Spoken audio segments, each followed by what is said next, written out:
طالبان خارجيږي او د هغوی د قرآن مجید ختمونه دي او هغه طالبان چې هغوی د بخاري شریف ختمونه دي، نو والدین دې په دې باندې د زړه نه خوشحاله شي.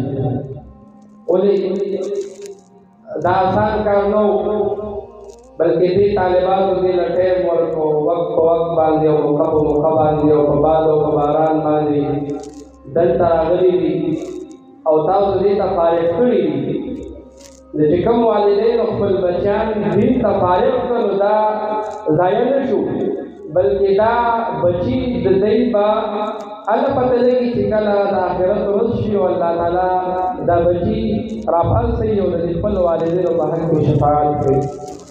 ولې حدیث کې رسول الله فرمایي چې کله انسان وفات شي نو د ده د اعمالو دروازه بنده شي، خو یو څیز دا دی چې کله ده په مخ د ځمکه باندې نیک بچی پرېښوده او دا بچی قرآن به یو حدیث وایي نو د خپل پلار پسې هغه اجر ورکوي.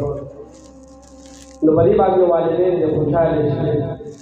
بله خبره زنانو ته کوو او نارینهو ته هم ده، ولې ژوند هسې ختمېدونکی دی.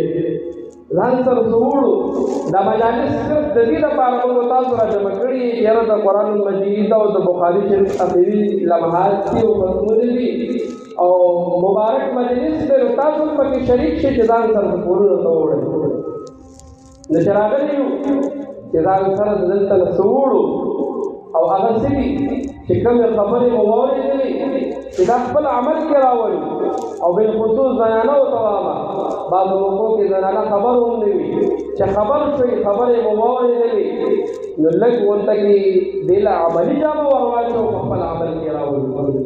بعضو موقعو کې انسان او خاص کر موږ ډېر زیات خفه شو، موږ محنت کوو، ماشومانو باندې محنت کوو، مشرانو ته وایو، هر چا ته وایو چې زموږ دا کلی او وطن او دا محله دې په زنانو کې دین وي، د دې په ماشومانو کې دین وي، دې دیني ختمه شي.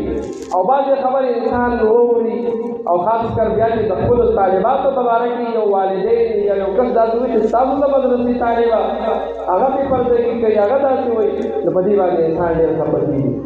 نو خپل خاص کر خپلو طالباتو ته خصوصا واما چې تاسو د خپل کلي، ولې دا طالبات په سواله د دې کلي نه دي، یا به د کلي کې پاتې کېږي، بل چا کر به دي، د چا انګور به جوړېږي، د چا مور به جوړېږي، د چا رندار به جوړېږي.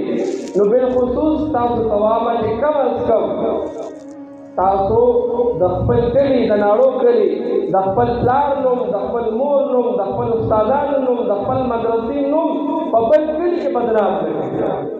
چېرته څوک داسې ونه وایي چې د کور ته مې عالمه دا خبره به موږ ډېره بده لګي چې یاره موږ کور ته عالمه را دننه کړې ده، نو هغې نه هغه هم داسې کارونه کوي چې لکه موږ یې نه کوو. نو دا وجه دا چې موږ په دین نه چلېږي، خو موږ په دین چلېدی، موږ ته چې قرآن او حدیث ته ویلې دا مو کولې، نو زما سر او زما خاوند او زما لیور او زما خواښې به دا نه وي چې موږ کره عالمه ده. داسې زندګي او داسې ژوند تېر کوي چې سبا له هر کس هر څوک دا وایي که زوی لکې نو عالم ولو. نو کوشش به دا کوو چې دا څه مو ووایي په دې باندې به ژوند تېرو، عمل کې به راولو، زندګۍ کې به راولو او وړه ورته کې جذبه د زنانو دپاره. مونږ چې کله اوس عمرې دپاره تلو نو مونږ ته لفټ کې یو ابۍ راوخاتېدله، نو ما ته وایي چېرته ځئ؟ مونږ وایي مونږ خو طواف ته ځو، وایي ځم درسره ځم، خو ما به دې کښېنم بس ته رارسوئ. مې ولې تا سره څوک نشته؟ نو په جواب کې وایي ما سره شته، وایي زه خوري سره راغلی یم، وایي هغه مور هم راوستې ده او ښځه هم راوستې ده. خو دې قیمتي خبره هغه بیا وکړه، وایي مور هم راوستې ده او ښځه هم راوستې ده. نو وایي زما خورۍ ولګي، د هغې ژبه بدله وه، نو وایي ښځه ولګي خپل مېړه سره شي نو بهر ګرځي.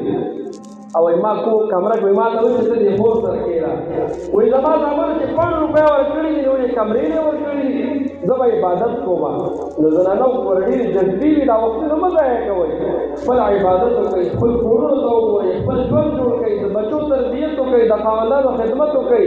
او موږ به تاسو کې چې څومره پریشانۍ راځي دا زموږ د لاسه راځي، نو کوشش به کوو دا دین، دا قرآن زده کول د دې دپاره دي چې زموږ په ژوند کې څه راشي؟ دین راشي. نو